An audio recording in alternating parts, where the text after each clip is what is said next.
Meron tayong 1, 2, 3, 4, 5, 6. Hindi ko na alam kung ano yung uurahin ko. Buti na lang, merong dumating dito na napakalaki. So, for this video, ikaw yung i-unbox natin. Wait lang kayo ha. Chill. So, here it is. Hindi ko nga alam kung anong brand to guys, pero tingnan natin. Oh! This is from Tecno. Grabe na to guys, sineswerte ata ako ngayon. Meron tayong Transformers dito ngayon. Bumblebee, Optimus Prime. Wow!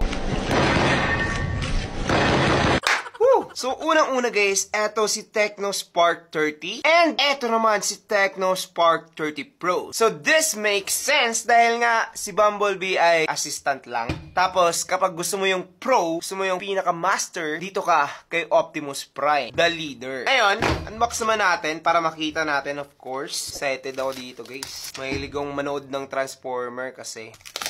Ano kayang first? Bumblebee? Optimus Prime? Bumblebee na lang. Yun! Grabe guys. Ganito yung box niya. Diba? Ano nyo ba yan? Ay, lupit! Now, eto nga guys. Bubuksan na natin. Wow! Just look at that. Grabe, nakakatuwa yung pag-unbox dito. Kita nyo ba yan? Bumblebee! Here is the mini box. Tecno. Sa loob dito guys, meron tayong 12 plus 1 month warranty. Warranty card. And yung kanyang hard case na merong tatak dito na Bumblebee. Wow! After that, eto nga guys, yung mismong smartphone. Grabe. Parang box pa lang. Mahal na. The Tecno Spark 30.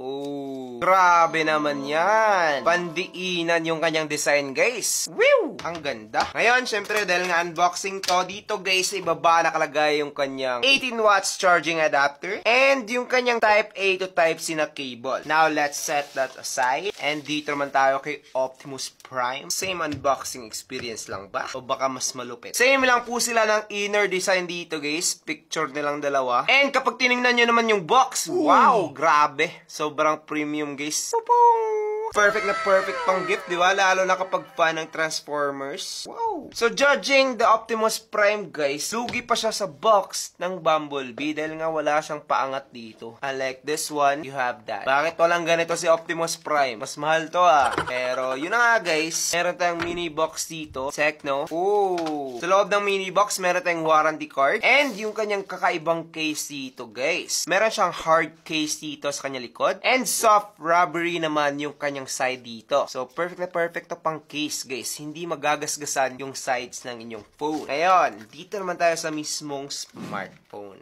Maganda kaya to? Oh, sheesh! This is a Tecno Spark 30 Pro. Just look at that, guys. What a beauty. Halos magkaparehas lang yung design nila, guys. Pero yung bilog nitong Tecno Spark 30 Pro ay medyo napagilid talaga siya. Hindi katulad dito kay Tecno Spark 30 na nasa gitna. So far, guys, mas premium talaga etong si Tecno Spark 30. Especially kung fan ka ni Optimus Prime. Pero kung Bumblebee fan ka naman, okay na etong si Tecno Spark 30, guys. I'm telling you, sobrang ganda nito. And so far, sa pag-unbox ito kay Tecno Spark 30 Pro, ganun para naman yung makukuha ninyo. Kaso nga lang guys, ito, pa-slide na po yung kanyang mga remaining accessories. So una, meron ka ng 33 watts of fast charging adapter and so far, yun na naman yung difference nila sa pag-unbox. 18 watts lang kasi yung nandito sa Bumblebee, guys. So para malaman ninyo kung sulit na sulit nga ba talaga ito, definitely abangan nyo dahil nga i-review natin to dito and syempre sa aming YouTube na rin. So, let's go!